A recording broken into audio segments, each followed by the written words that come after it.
오늘 이 시간 하나님의 말씀 가운데서 우리가 살아계신 주님을 만나실 텐데, 신명기 25장 13절서부터 19절의 말씀을 오늘 우리에게 주시고, 이 말씀을 통해서 우리를 또 깨닫게 하시고 또 주님 앞에 더 가까이 나아가게 하십니다. 오늘 설교의 제목은 공정함과 은혜로움이라는 제목으로 말씀을 나누려고 합니다. 13절부터 19절까지 있지만 여러분들이 지금 본문을 함께 읽으셔서 아시죠? 이게 내용이 둘입니다. 하나는 13절부터 16절까지는 저울에 관한 이야기예요. 저울, 추에 관한 이야기고요. 그 다음에 17절부터 19절은 아말렉이라는 어떤 민족에 관한 이야기입니다. 두 이야기를 오늘 함께 읽을 겁니다. 그리고 공정함과 은혜로움이라는 제목으로 이 말씀을 주시는 하나님, 왜 하나님은 이 말씀을 주셨는지, 이 말씀을 우리가 어떻게 순종할지를 생각하면서 하나님에 대해서 더 알아가게 될 거예요. 그리고 하나님에 대해서 더 알아가면 당연히 우리의 삶이 어때야 될지 그 길이 보입니다. 성경을 아니면 신학을 사람들이 설명하는데요, 보통 그렇게 설명해요. 성경을 통해서 우리가 아는 건 하나님이 어떤 분이신지요. 하나님이 어떤 분인지 알아가요. 그리고 그 다음에 알아가는 게 사람입니다. 하나님은 어떤 분일까? 그리고 사람은 도대체 누굴까? 그 다음에 세 번째가 이 사람은 하나님과 함께 어떻게 살아갈까요? 이 세 가지가 그냥 성경의 주제입니다. 이것 아니면 우리가 성경을 읽어야 될 이유가 없고요, 또 이 말씀을 묵상할 이유가 없습니다. 우리가 왜 성경 말씀을 이해하면서 예수님이 중요하다고 그렇게 얘기를 합니까? 말씀이 육신이 되신 분이시죠. 아무도 하나님을 본 사람이 없어요. 하나님에 대해서 알 수가 없어요. 그래서 하나님이 직접 말씀이 육신이 되어 이 땅에 거하시며 우리에게 하나님이 어떤 분인지를 보여주셔요. 예수님이 보이시는 건 뭡니까? 하나님이 어떤 분인지를 보이시는 거예요. 왜? 예수님은 참 하나님이시기 때문이죠. 우린 그렇게 고백합니다. 또 하나, 사람은 도대체 뭔지를 보여주셔요. 그러니 예수님은 참 인간이십니다. 성육신의 교리가 가르치는 건 그거예요. 참 하나님이시고 참 인간이시죠. 참 하나님과 참 인간, 거기서 끝나나요? 아닙니다. 그러니 하나님 안에서 하나님과 함께 인생은, 사람은 어떻게 살아야 될지를 예수님이 우리에게 보이십니다. 그러니 성경 전체가 예수님을 증거한다고 얘기할 수 있고요, 또 예수님이 성경 전체를 우리에게 설명하신다고 얘기할 수 있어요. 오늘 본문 13절부터 19절에서도요, 우리는 하나님이 어떤 분인지가 보여요. 그리고 동시에 우리 인간이 어떤 사람들인지가 보여요. 그렇다면 어떻게 살아야 될지가 여기 오늘 이 말씀에서 보입니다.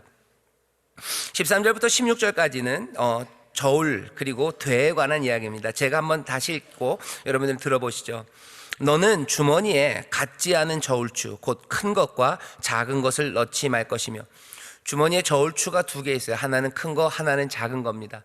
언제 이걸 꺼내야 될지 사람들은 알아요.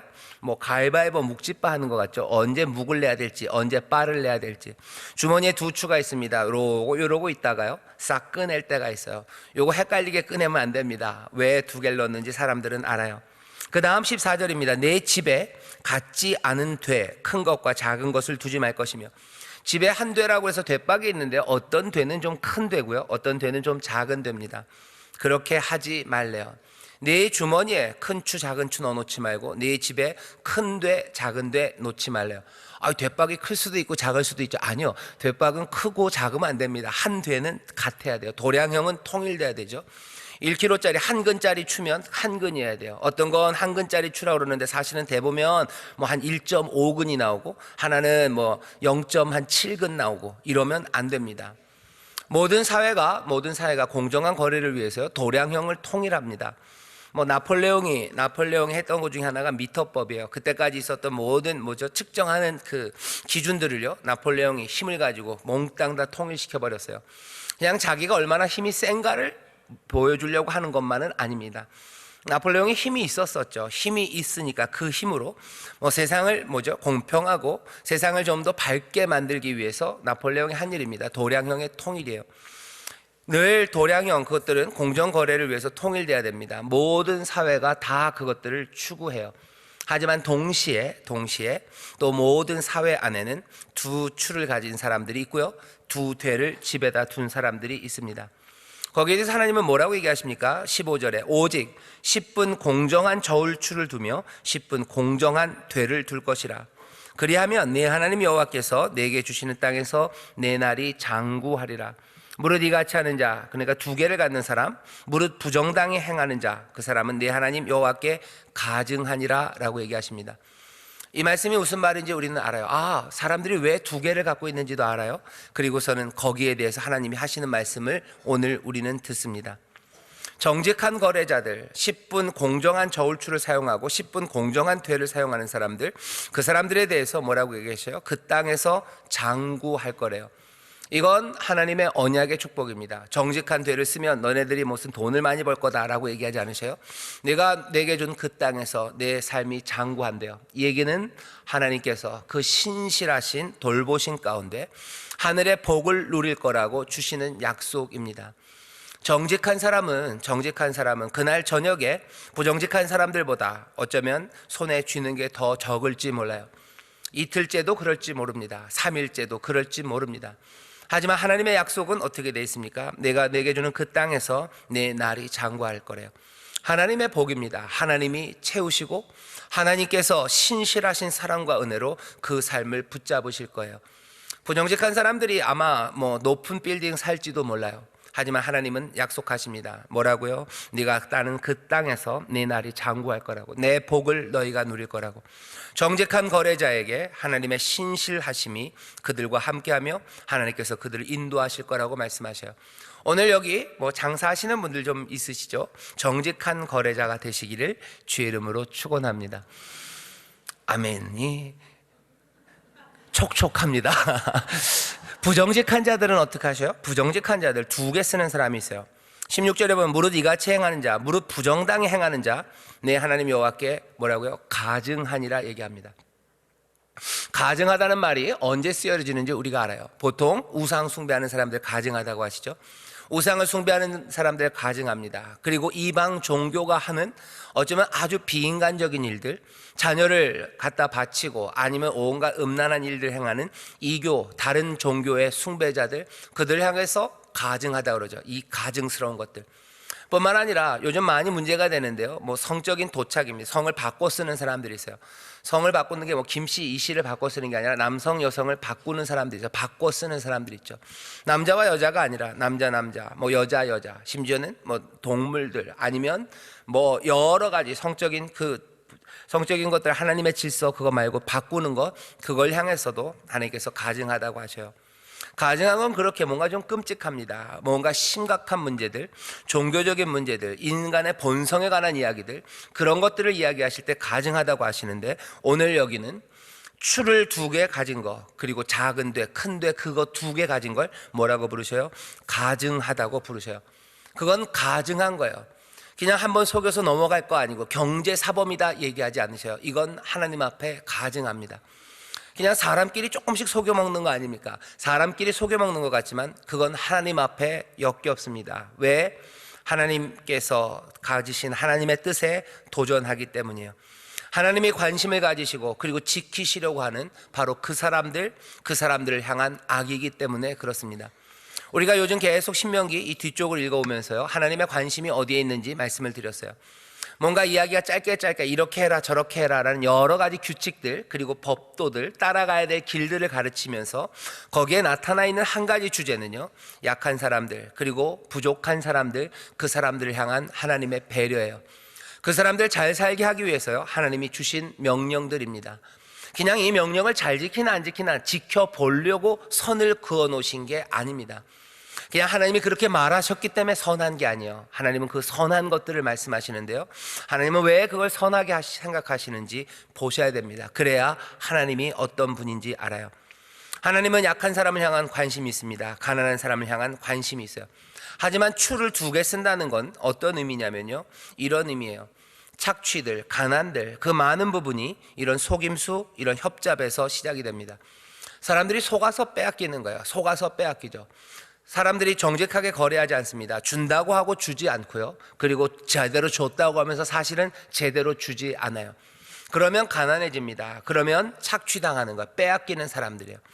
근데 문제는 여기서 끝나지 않습니다. 속아서, 그렇죠, 부정직한 거래에 속아서 가난해지고요, 그 가난해진 사람들은요 더 이상 회복하기가 어려워요. 왠지 아십니까? 여러분들 두 개의 추를 쓸 수 있는 사람, 그리고 두 개의 되를 쓸 수 있는 사람은 아마 부자들일 거예요. 그 사람들 힘 있는 사람들이요. 누가 가난하고 힘없는 사람이 감히 두 되를 쓰겠습니까? 두 대를 쓴다는 건 뭐죠? 받을 때는 많이 받고요, 줄 때는 적게 주는 거예요. 내가 살 때는 많이 사옵니다, 많이 받아요. 그리고 팔 때는 조금 주는 거예요. 우리나라에서도 그런 거 많았죠. 뭐 탐관 오리들이 하는 일이에요. 탐관 오리들이 뭐 사람들한테 뭐죠, 곡식을 내주고요, 다시 가을에 받아요. 춘궁기에 그 정부에서, 그러니까 그 관아에서 모아놨던 쌀을요, 가난한 사람들한테 내줍니다. 그리고 뭐 김말동 한 돼 이렇게 내줘요. 그리고 가을에 가을 거지가 하면 뭐 김말동에게 한 돼를 받는 거죠. 근데 어떻게 받습니까? 어떻게 내죠? 내줄 때는 거기 쌀만 내주는 거 아니에요. 거기다 뭐 혹도 넣고 모래도 넣고 아무렇게나 막 넣어요. 그리고서는 떡 잘라서 줍니다. 가난한 사람들은 아무 말 못해요. 아무 말 못합니다. 그리고 받아올 땐 어떻게 해요? 그 됐박을 큰 데다 꽉꽉 채워서 뭐가 흙이라도 있고 무슨 뉘라도 거기 섞여 있고 뭐 겨 같은 거 있으면 난리가 나는 거죠. 누가 불공정하게 거래할 수 있어요? 힘 있는 사람이 불공정하게 거래합니다. 내줄 때는 불린 쌀 내주고, 받을 때는 마른 쌀 받는 거예요. 부정직한 거래입니다. 근데 찍소리 못해요. 왜? 힘없는 사람은 거기에 아무 말 못합니다. 두 추와 두 되가 있다고 해서 아무나 쓰는 거 아닙니다. 누가 사용할 수 있습니까? 속여서 빼앗아 가고요, 그리고 또 그 일들이 계속해서 진행이 됩니다. 속아서 가난해지고 또 가난해서 계속해서 당하는 일이에요. 하나님은 그거 아십니다. 그러니 뭐라는 거예요? 이건 가증한 일이에요. 어쩌다 그냥 주머니에 저울추가 두 개 있는 게 아니고, 어쩌다 집에 큰 돼 작은 되박 있는 게 아닙니다. 그 되박을 사용하고 그 추를 사용한다는 건 끊임없이 그 일을 즐겨하고 있다는 겁니다. 아모스 8장에 보면요, 아모스가 이 일을 고소하는데, 부정직한 거래가 이루어지는 그 일을 고소하는데 이렇게 얘기합니다. 제가 읽겠습니다. 아모스 8장 4절부터 6절에 한번 들어보시죠. 궁핍한 자를 삼키며 땅에 가난한 자를 많게 하는 자들아, 이 말을 들으라. 너희가 이르기를 월삭이 언제나 지나서 우리로 곡식을 팔게 하며 안식일이 언제나 지나서 우리로 밀을 내게 할꼬, 에바를 작게 하여 세계를 크게 하며 그래서 거짓 저울로 속이며 은으로 가난한 자를 사며 신 한 켤레로 궁핍한 자를 사며 잿밀을 팔자 하는도다. 그냥 밀이 아니에요. 잿밀을 판답니다. 나쁜 거 섞어서 팔아요. 이 사람들 뭐라고? 언제 월삭이 지날까? 언제 안식일이 지날까? 무슨 얘기예요? 안식일에는 거래를 못합니다. 빨리 안식일이 지났으면 좋겠어요. 빨리 속여 먹었으면 좋겠어요. 빨리 월삭이 지나서 거래가 풀렸으면 좋겠어요. 그래서 작은 에바 그리고 큰 세계, 이런 것들 거짓 저울로 속여 먹자고, 궁핍한 자를 삼키고 땅에 가난한 자를 많게 하는 사람들, 그 사람들이 하는 일이 그 일이라고 하나님의 선지자 아모스는 통렬하게 고발합니다. 부정직한 사람일 뿐만 아니라요, 그걸 즐겨해요. 그리고 그것들을 기대합니다. 그러니 하나님 뭐라고 얘기하시는 거예요? 가증하다고 얘기하셔요. 하나님의 기대는 반대예요. 그렇지 않죠. 가난한 사람들 등쳐먹을 거에 즐거워하는 사람, 가난한 사람들 등쳐먹을 거를 기대하고 고대하는 사람들, 그 사람들을 향해서 하나님이 하실 말을 하나요? 가증한 사람들. 가증하다요. 너희가 먹고 배부르겠지만 하나님의 저주입니다. 하나님의 저주가 너희에게 있을 거라고 얘기하셔요. 16절이죠. 무릇 이같이 행하는 자, 무릇 부정당 행하는 자는 내 하나님 여호와께 가증하니라. 하나님의 경고입니다. 저주라는 언약적인 경고를 부정직한 사람들, 부정직한 거래자들에게 지금 선포하고 계십니다. 하나님이 어떤 분인지 우리는 좀 보여요. 하나님은 우리의 인생이 어떻게 돌아가는지 아십니다. 그냥 예배해라, 아무것도 모르는 사람처럼 와서 예배해라, 나도 어차피 세상을 모르니, 아니요. 하나님은 세상을 아실 수밖에 없죠. 우리 안에 있는 죄악된 것들을 압니다. 우리 안에 얼마나 가증한 것들이 있는지를 압니다. 내가 두 저울추를 사용할 수 있고요, 그리고 그 힘이 있고 내가 아주 정교하게 만든 두 저울추가 있어요. 그러면 빨리 아침이 되기를 바라죠. 아침이 돼서 밀을 팔 수 있는 시기가 왔으면 좋겠어요. 내 이 기회를 사용하고 싶은 마음들, 그 마음이 굴뚝 같은 인생들입니다. 그리고 그 인생들을 바라보면서 저주하시고 가증하다 하시는 하나님이 보여요. 우리는 어찌 살아야 됩니까? 이 말씀에 하나님의 은혜가 있습니다. 공정해라 얘기하시는 거죠. 그죠? 공정해라. 하지만 그 공정은 기계적인 중립 그리고 기계적인 공정만은 아닙니다. 거기에 하나님께서 정직한 자들은 하나님의 은혜로 복을 주시고, 하나님께서 그 부정직한 자들을 저주하시고 그들을 가증하다 하시는 걸 보면 그 공정함에는 은혜가 담겨져 있어요. 기계적인 중립은 아닙니다. 기계적인 균형은 아니에요. 공정하라 하는 그 이야기 안에 하나님의 은혜, 특별히 연약하고 가난하고 빼앗긴 사람들, 그 무너진 삶들을 향한 하나님의 긍휼하심과 그 자비하심이 있어요. 하나님은 공정해라 라고 얘기하셔요. 공정해라. 공정해라. 악에서 떠나라고 얘기하시는 거죠. 너희가 정직한 자, 정직한 사람이 내 복을 받을 거라고 말씀하십니다. 다시 한번 하나님의 그 은혜, 그 은혜가 지금 이야기하시는 공정함, 그 정직함에 대해서 생각하셔요. 정직, 우리에게 요구하시나 그 정직의 요구는 그냥 기계적인 선을 거서 50대 50으로 나누는 아닙니다. 그 은혜가 거기 담겨져 있죠. 그 다음 17절부터 19절의 말씀은 좀 더 무시무시한 얘기입니다. 이 이야기 아말렉이라는 사람들이 나오는데요, 이 아말렉을 몽땅 다 멸절을 시켜버리래요. 천하에서 도말해버리랍니다. 무시무시한 이야기입니다. 이 이야기를 우리가 다시 한번 보시죠. 제가 17절부터 19절까지 오늘 본문의 뒤쪽을 읽겠습니다. 너희가 애굽에서 나오는 길에 아말렉이 네게 행한 일을 기억해라. 하나님이 지금 이스라엘에게 주시는 명령입니다. 너희들 가서 이제 행하는데 내 말대로 순종하는데 내가 너에게 주는 법도는 아니에요. 하지만 내가 너에게 주는 제안, 아니 명령이에요. 이 명령은 이렇게 옵니다. 네가 아말렉 그들이 네게 행한 일을 기억하래요. 곧 그들이 하나님을 두려워하지 아니하고 너를 길에서 만나 너의 피곤함을 타서 내 뒤에 떨어진 약한 자들을 쳤느니라. 그러므로 내 하나님 여호와께서 내게 주어 기업으로 얻게 하시는 땅에서 내 하나님 여호와께서 너로 사면에 있는 모든 대적을 벗어나게 하시고 또 내게 안식을 주실 때 너는 아말렉의 이름을 천하에서 도말할지니라. 너는 잊지 말지니라. 강조하시는 거예요. 잊지 말아라, 잊지 말아라, 기억해라 하는 거예요. 기억해라. 계속해서 반복되죠. 17절에 너희는 애굽에서 나오는 길에 아말렉이 내게 행한 일을 기억해라. 그 행한 일 기억해라. 그리고 내 명령을 잊지 말아라.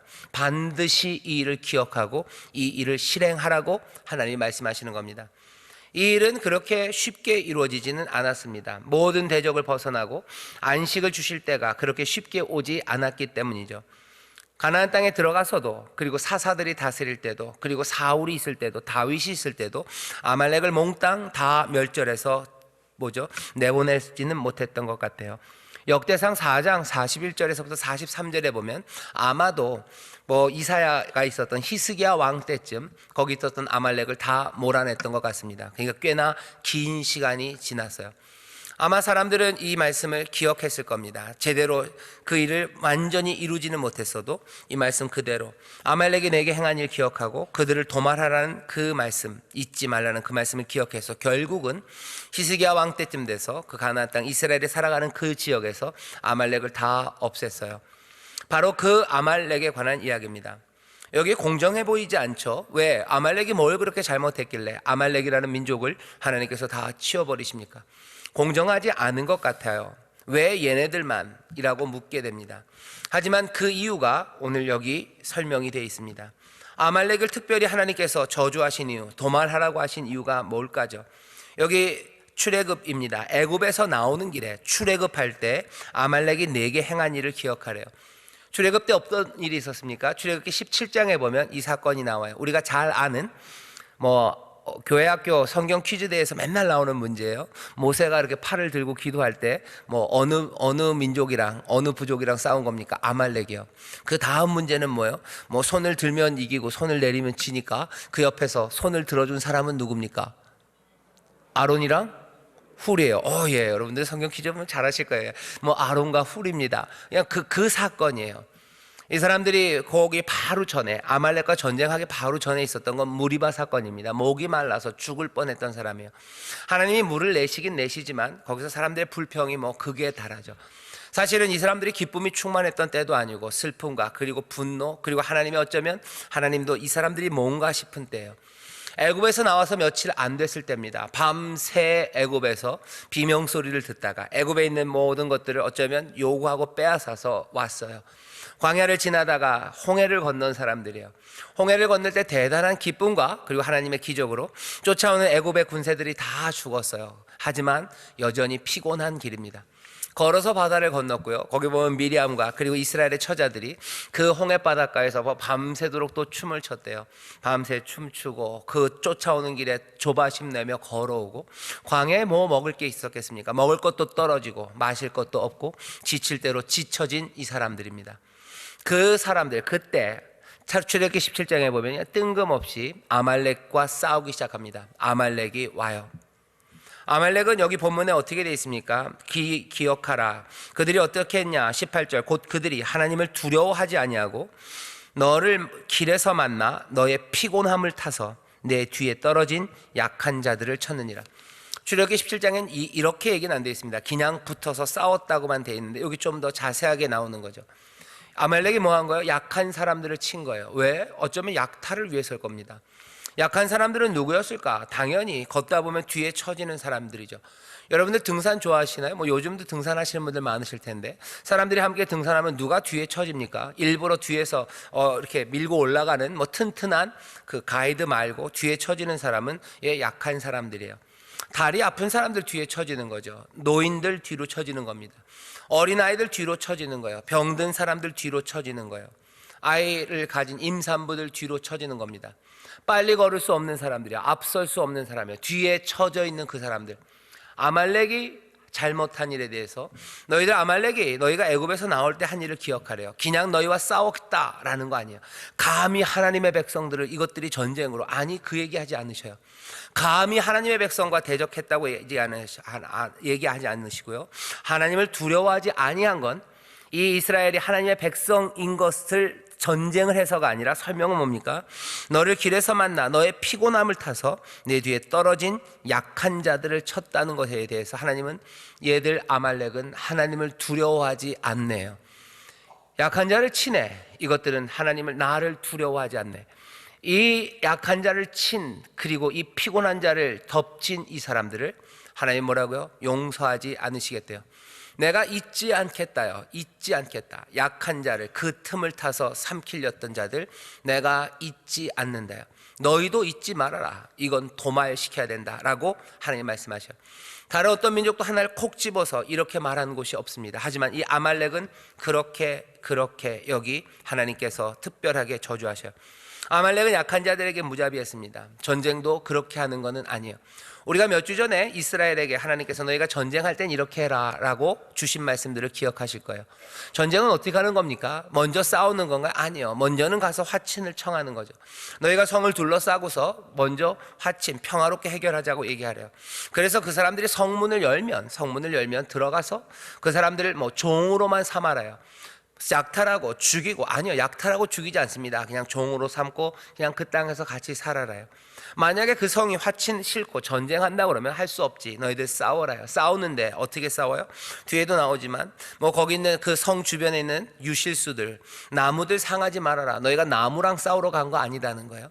전쟁을 정말로 싸우기 위해서 무슨 도구가 필요하면 과실을 맺지 않는 나무들, 그런 것들로 너희가 싸울지언정 과실을 맺는 나무 그건 건드리지 말아라 얘기하시죠. 전쟁을 해서 이기면 어떡합니까? 남자들은 죽여라요. 왜? 싸움이 있기 때문이에요. 하지만 어린아이, 여자, 노인들 손대면 안 돼요. 분명히 그렇게 전면적인 전쟁에서도 그렇게 합니다. 전쟁을 피할 수는 없어요. 싸우는 일이 있을 겁니다. 하지만 하나님이 전쟁은 그렇게 해라 라고 얘기하시죠. 하지만 아말렉은 아닙니다.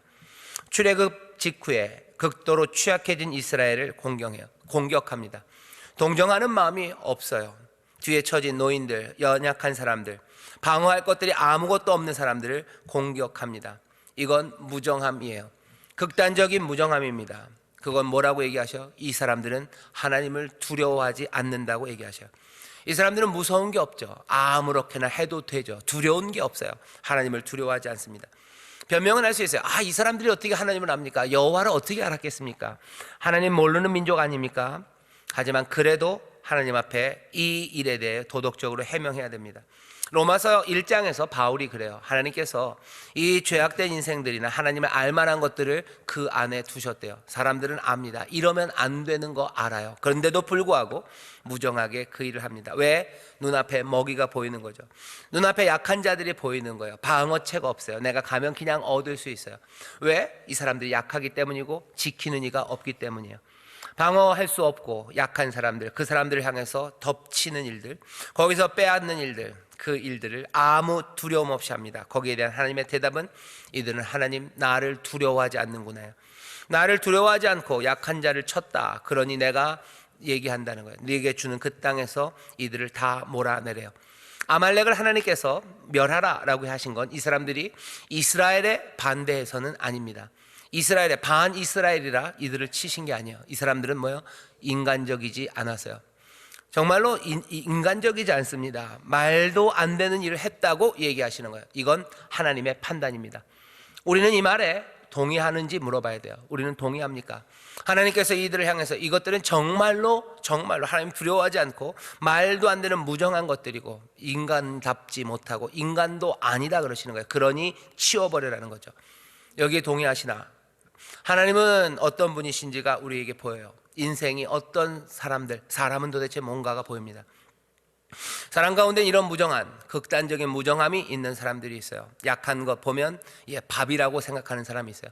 남의 약세를 보면 그것들을 집요하게 물고 늘어지는 사람들이 있고요. 그것들 방어책 없는 사람들을 공격해서 내 것을 얻으려는 사람들이 있습니다.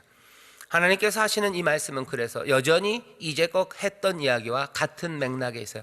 약한 사람들, 가난한 사람들, 빼앗긴 사람들, 그 사람들을 향해서 하나님이 얼마나 많은 관심과 그리고 애정을 갖고 있는지, 그들을 돕는 일과 그리고 그들을 사랑하고 그들을 보호하는 일에 하나님이 얼마나 많은 은혜를 그리로 향해 있는지.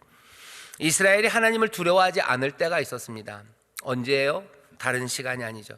여기 아말렉이 그렇게 했듯이 연약한 자들, 약한 사람들, 그 사람들, 아무 방어할 수 있는, 수비할 수 있는 방책이 없는 그 사람들을 이스라엘이 잡아먹을 때가 있어요. 자신의 사회 안에서 약자들에게 이와 비슷하게 야만적인 행위를 할 때가 있습니다. 이건 야만이에요. 인간적이지 않다는 겁니다. 인간적이지 않은 일을 어디에 안에서요? 이스라엘이 자기들 안에서요. 아말렉은 그래도 다른 민족이니까 그렇게 야만적인 일을 했다 쳐도 어떻게 이스라엘이 자기 형제들에게 그 일을 합니까? 하나님은 이스라엘이니까 그냥 넘어갑니까? 아니요. 모든 예언서들, 뒤에 나오는 구약의 예언서들은요, 이스라엘에게도 하나님의 심판이 있을 거라고 선포해요. 똑같아요. 너희들이 야만적이라는 거예요. 너희들이 인간답지 못하다는 거예요. 너희들이 너희 사회에 있는 많은 약자들, 방어할 수 있는 그 도구가 없는 사람들, 그 사람들을 다 집어삼키는구나. 그렇다면 아말렉을 도말하시듯이 하나님도 이스라엘 향해서 똑같이 얘기하십니다. 아닐 것 같죠? 아니요. 하나님의 공정하심과 은혜로우심을 다시 보세요. 하나님은 은혜로우셔요. 이스라엘을 은혜로 대하십니까? 예, 은혜로우십니다. 하지만 하나님은 공정한 그 은혜가 어딜 향하는지 보세요. 미가서에 보면 미가라는 선지자가 여기 이 야만에 대해서 책망하는 말씀이 있습니다. 미가서 2장 1절부터 제가 읽어보겠습니다. 1절부터 3절입니다. 침상에서 악을 꾀하며 간사를 경영하고 날이 밝으면 그 손에 힘이 있으므로 그것을 행하는 자는 화 있을진저 밭들을 탐하여 빼앗고 집들을 탐하여 취하니 그들이 사람과 그 집사람과 그 산업을 학대하도다. 힘 있는 사람들이에요. 그 사람들이 빼앗습니다. 날이 밝으면 그 손에 힘이 있으므로 그것을 행하는 자예요. 날이 밝기를 바랍니다. 날이 밝기를 바라요. 침상에서 악을 꾀해요. 밤새도록 나쁜 생각해요. 그리고 날이 빨리 밝아야 돼요. 그래야 내 힘으로 사람들의 것들을 밭을 빼앗고 그리고 집을 취할 수 있습니다. 그들이 사람과 그 집사람과 그 산업을 학대하도다.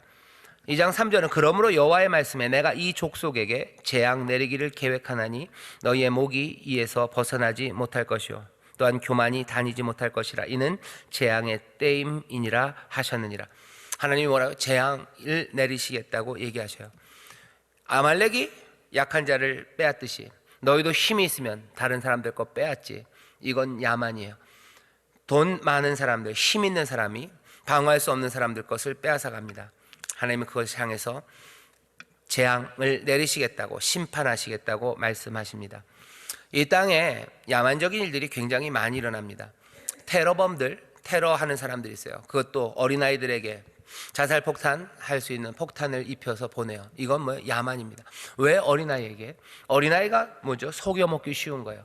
어린아이, 어린 청년들 속여먹기 쉬운 거예요. 10대 소년들, 그들에게 부추기는 그런 이슬람들이 있어요. 그런 폭력적인 이슬람들이 IS 이런 사람들. 어린 테러범들이 나가게 만드는 야만의 시대예요. 여러 곳에서 아주 지금도 잔혹한 인종 청소가 있습니다. 이 민족들은 얘네들은 안 돼, 다 죽여라 하는 거예요. 이것들은 다 쓸어버려야 된대요. 우리나라에서도 조금 그런 게 있어요. 지역 감정이 서로를 향한 말도 안 되는 이유들로 미워하고 또 불신합니다. 폭력이 난무하는 시대예요. 그리고 돈 많은 사람들이 갑질이라는 이름으로 요즘 비난받는 시대죠. 그런 일들이 벌어집니다. 하나님께서 뭐라고 하실까 하는 거죠. 하나님이 어떤 분인지 우리는 알아요. 우리가 사람이 어떤지 알아요. 우리 안에 약한 사람들을 덮치려는 야만의 그것들을 죄악된 거라 그러죠. 죄가 우리 안에 있음을 압니다. 그리고 사람은 그렇게 살지 않아야 됨을 또 우리 가운데 보이셔요. 그럼 우리는 어떻게 해야 됩니까? 당연히 우리 안에 있는 죄악과 우리 안에 있는 육체의 정욕들, 그것들을 따라 살아가는 것이 아니라, 갈라디아서에서는 뭐라 했어요? 육체의 소욕이 아니라 성령의 소욕을 따라서 살아가는 사람, 거룩한 영의 소욕을 따라서, 그리고 그리스도의 영을 따라서 주님이 우리에게 보이신 그 인격과, 그리고 주님이 우리에게 보이신 그 참된 진리를, 그것들을 소망하면서 살아야 돼요. 내 안에 있는 욕심이 나를 소망하고 내 안에 있는 탐욕과 야만이 나를 이끌어가는 육체의 소욕이 아니라 성령의 소욕을 따라 살아가야 됩니다. 진리로 살아가길 원하셔요. 그것이 은혜 앞에 나가는 길입니다. 그 길이 뭐예요? 하나님께서 내가 네게 준 땅에서 너희가 장구할 거라고, 하나님의 은혜와 그리고 하나님의 돌보심, 구원을 얻는 방법이에요. 하늘의 기쁨을 누리는 방법이고 이 세상이 줄 수 없는 평안을 누리는 방법은 다른 거 아닙니다. 내 육체의 소욕이 아니라 성령의 소욕을 따라 하나씩 달리 살아가는 거죠. 그건 거기까지는 좋습니다. 그러면 여기 아말렉을 도말하시라는 것처럼 우리도 이 모든 악들을 도말하러 나가야 하는가 하는 거예요. 악한 자들이 있어요. 야만적인 사람들이 있습니다. 그 사람들 다 때려잡으러 가야 되나? IS 때려잡으러 가야 되나? 믿음의 사람들 몽땅 일어나서 IS 다, 이런 악한 것들은 다 때려잡고, 일어나서 갑질하는 사람들, 우리 교회 여기도 좀 꽤 많아요. 우리 이렇게 해가지고 특공대처럼 만들어가지고 여기 몽둥이 뒤에다 숨기고 가서 갑질하는 애들 있으면 삥 둘러싸서 그냥 막 조업해가지고 도마일시켜버릴까요? 아멘 안 하시는데요. 그렇지는 않아요. 그죠? 그거는 아니죠. 여기는 도말하라고 그러셨어요. 이 시간, 이것도 오래 걸렸습니다. 당연히 없애야 돼요. 없어져야 되는 거 맞습니다. 하지만 이렇게 전쟁으로 죽일 일은 아니에요.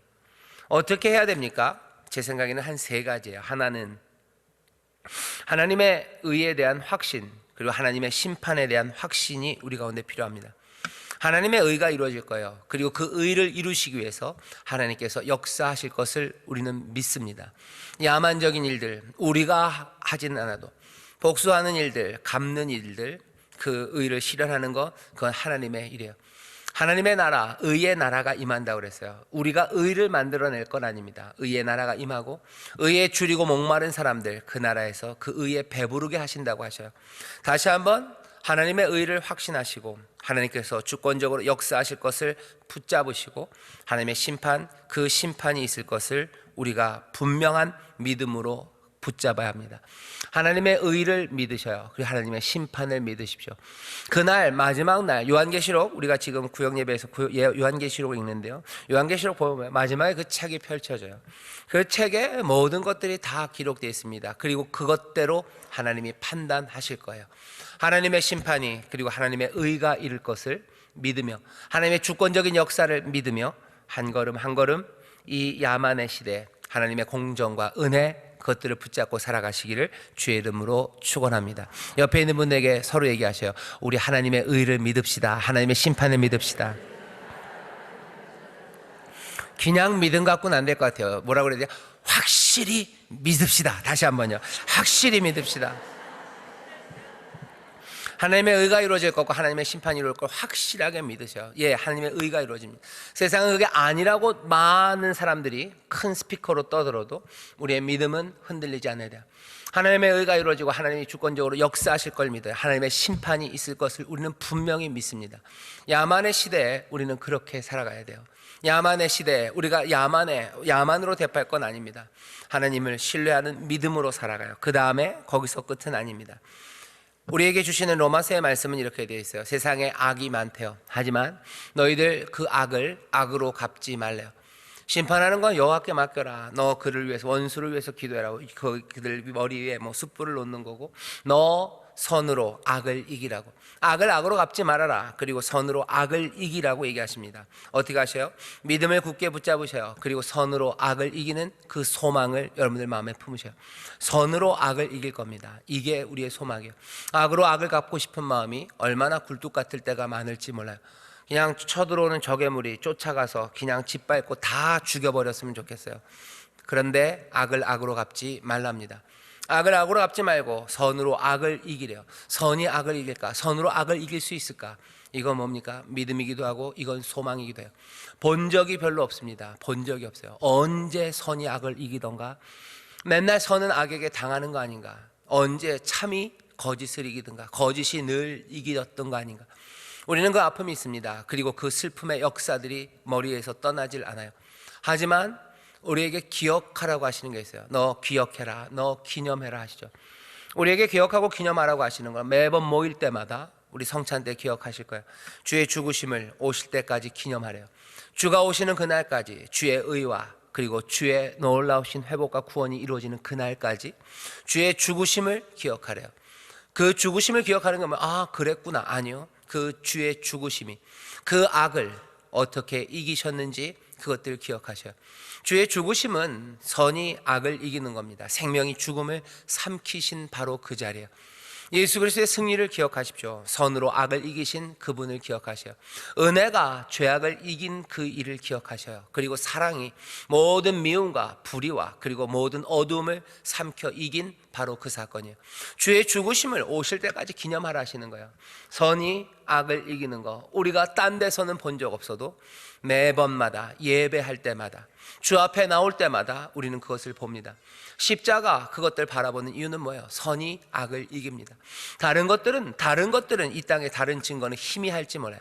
가끔씩 선이 악을 이기는 것들이 보입니다. 예, 그것들 마음에 기억하고 즐거워하고 여러분들의 간증으로 삼으셔요. 하지만 여기 가장 분명하고 영원한 선이 악을 이기는 증거, 그 하나님의 사랑의 승리의 증거가 우리 앞에 분명히 있습니다. 그러니 십자가가 소망이에요. 십자가가 소망입니다. 선이 악을 이깁니다. 십자가 기억하셔요. 그렇게 야만의 시대를 살아야 합니다. 여기 주의 의와 그리고 주의 심판이 이루어갈 확신들, 그 믿음으로 십자가 선이 악을 이기는 그 소망 붙잡고 아까 말씀드린 것처럼 육체의 소욕이 아니라 성령의 소욕을 따라 한 걸음 한 걸음 걸어가요. 그리고 세 번째 어떻게 하십니까? 그 길에 여러분들 지치지 마셔요. 갈라디아서 6장 9절에 보면 그렇게 되십니다. 선을 행해라. 너희 지치지 말아라. 지치지 않으면 때가 되면 이루어질 거예요. 선이 이깁니다. 그러니 지치지 말고 그 사랑의 일을 감당하래요. 오래 참으며 사랑이 오래 참습니다. 어떻게 지치지 않습니까? 사랑이 우리를 오래 참게 해요. 약한 사람을 향한 사랑입니다. 그리고 내 삶과 그리고 내 이웃을 향한 사랑이에요. 그것이 지치지 않게 해요. 자이언티가 노래 불렀죠. 아프지 말고 그러는데 우리는 뭐야? 지치지 말고 지치지 말아야 돼요. 사랑이 우리를 지치지 않게 합니다. 그러니 예전부터 교회는 신망의 정조줄로 단장을 하고 세마포 흰옷 입고 올라가노라 라고 찬송했어요. 믿음이에요. 그리고 소망이에요. 그리고 사랑이에요. 그것으로 이제껏 살아왔어요. 어둠의 세상에 그렇게 살며 빛을 던졌고 그렇게 신망애로 살아가며 거룩함을 지켜왔고 그렇게 신망애로 살아가며 하나님이 주시는 구원과 그 승리를 맛보며 찬송하며 살았습니다. 우리는 무엇으로 삽니까? 예, 믿음이에요. 하나님의 의와 심판을 굳게 믿는 믿음이에요. 선이 악을 이긴다는 그 소망이에요. 그리고 사랑으로 오래 참는, 지치지 않는, 끈질기게 끊임없이 부으시고 채우시는 은혜와 그 사랑 붙잡고 날마다 야만의 세상에서라도 하나님 기뻐하시는 게 무엇인지 보면서 우리의 연약함을 알기에 또 겸손하게 무릎 꿇고 한 걸음 한 걸음 주님을 따라 살아갑니다. 그 삶에 하나님이 어떻게 하신다고요? 내가 내게 주는 그 땅에서 내 날이 장구할 거라고. 하나님이 약속하신 은혜가, 하나님이 약속하신 영생이 우리 가운데 넘치는 줄 믿습니다. 옆에 있는 분들에게 서로 얘기하셔요. 우리 믿음으로 삽시다. 소망으로 삽시다. 사랑으로 삽시다. 그렇게 살아가는 사람들 하나님께서 귀히 여기시고, 하나님 우리 아버지가 그렇게 살아가는 사람들, 우리 주님께서 그렇게 살아가는 성도들을 보시면 뭐라고 하실까? 그거 생각하시면 돼요. 아버지는 우리를 그런 아이들, 그런 자녀들을 보며 아버지는 어떻게 하실까? 아버지가 손 내밀지 않으실까? 그렇게 이는 내 사랑하는 자요 내 기뻐하는 자라. 어떻게 세상은 저의 말을 들으라고 하실 거예요. 세상은 이 사람들 말 들어야 된다. 세상은 이 사람들을 봐야 된다. 하나님의 은혜가 거기, 아버지의 사랑이 거기, 그리고 아버지가 주시는 귀한 영생이 거기에 있어요. 그런 신부들을 보며, 그런 아름다운 신부를 보며 신랑 되신 주님은 뭐라고 하시겠습니까? 오라 그러시겠죠. 빨리 오라, 아니면 내가 빨리 간다 하시고, 그 사랑으로 그 신부들을 품으시고 또 보호하시고 그 신부들에게 필요한 모든 것들을 아낌없이 또 부으시고 또 주시고 날마다 은혜로 그 선물들로 가득 채우실 줄 믿습니다. 공정함과 은혜로움입니다. 하나님의 은혜로움이 그 공정함을 만들어내요. 하나님의 공정함은 그 은혜로움 그 안에 가득 담겨져 있습니다. 다시 한번 하나님을 보시고 주님을 보시고 또 우리의 연약함을 보시고, 하지만 또 우리를 부르시는 은혜가 우리 가운데 있음을 보시고 한 걸음 한 걸음 주 안에서 믿음과 소망 그 사랑으로 살아가는 저와 여러분 되시기를, 그래서 하늘의 모든 은혜와 우리 아버지가 예비하신 크신 선물들이 가득 넘치는 평강의 삶이 되시기를 주의 이름으로 축원합니다. 기도하겠습니다. 하나님 감사합니다. 아버지, 우리가 어찌 살아야 되는지를 우리에게 보이십니다. 예수님 우리에게 보이십니다. 성령님 우리를 가르치십니다. 아버지 하나님이시여, 이 생명의 말씀을 붙잡고 아버지 세상이 말하는 것 말고 이 길을 따라 걸어싸우니 하늘 아버지시여, 이들의 길에 하늘의 복을 더하시며 신령한 은혜를 더하시고 날마다 하늘의 기쁨과 그 감사가 넘치는 복된 삶이 되게 하여 주옵소서. 그 길에 하나님께서 영혼이 잘되게 하신 것처럼 범사가 잘되고 강건케 하실 줄 믿사오니 이 땅에서 하나님이 주시는 복을 누리게 하시며 그 복을 나누어주고 구워주고 베푸는 풍성한 삶이 되게 하여 주옵소서. 감사드리며 예수님 이름으로 기도하옵나이다. 아멘.